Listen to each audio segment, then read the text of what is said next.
Pendaftaran 50 bacalek dari Partai Kebangkitan Bangsa atau PKB ke KPU Kabupaten Nganjuk diiringi dengan pecut samandiman dan sholawat hadroh. Hal ini menunjukkan bahwa PKB didirikan tidak hanya sebagai partai religius, namun juga merawat budaya bangsa Indonesia.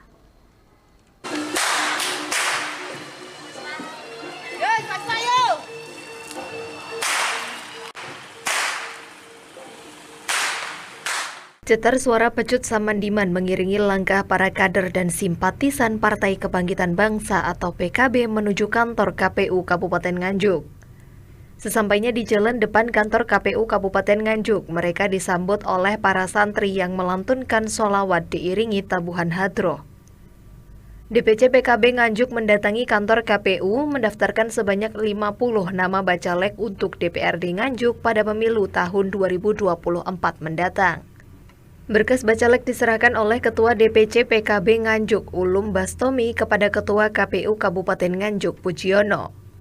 50 bacalek didaftarkan untuk 5 dapil yang 30% diantaranya merupakan keterwakilan perempuan. DPC PKB Nganjuk optimis pada pemilu 2024 mendatang minimal dapat meraih sebanyak 13 kursi. Sehingga diharapkan dapat mengulangi kesuksesan tersebut seperti yang pernah terjadi pada pemilu tahun 2004 silam. Ketua DPC PKB Nganjuk Ulum Bastomi mengatakan Gus Dur mendirikan PKB sebagai partai yang terbuka. Dalam arti PKB tidak hanya sebagai partai yang religius, namun juga harus menjaga, merawat sekaligus dimunculkan budaya bangsa Indonesia. Sehingga pada saat mendaftar bacalek ke KPU Nganjuk menampilkan hadroh dan pecut samandiman. Sebelumnya, DPC PKB Nganjuk melakukan uji kompetensi dan kelayakan pada penjaringan bacalek, sehingga apabila nantinya terpilih menjadi anggota DPRD Kabupaten, maka yang paling penting adalah semua kebijakan yang diambil harus mementingkan kemaslahatan umat. Sama tahu bahwa Gus Dur dulu mendirikan PKB dengan catatan bahwa PKB adalah partai yang terbuka. Terbuka dalam arti tidak hanya partai religius, maka budaya-budaya nasional ini juga harus kita jaga, kita rawat, sekaligus kita munculkan. Maka tadi ada 2, hadroh sama seni budaya pecut. Jadi kalau hadroh ini kan ciri khas kita sebagai basic partai religius.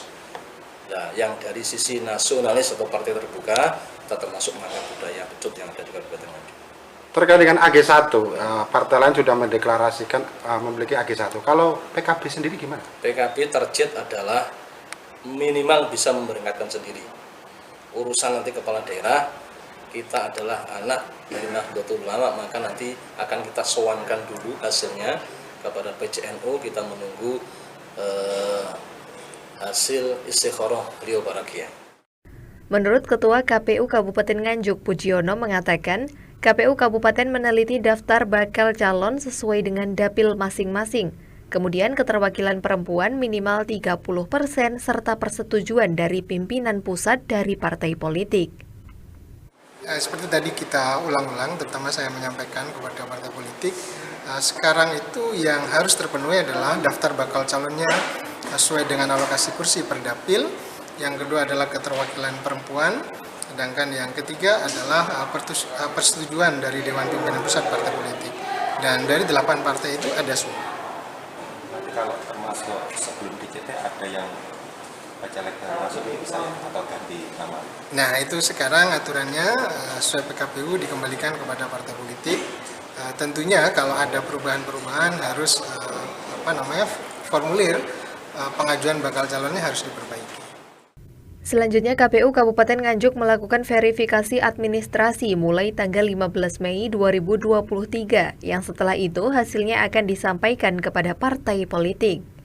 Dari Nganjuk, Asep Bahar melaporkan.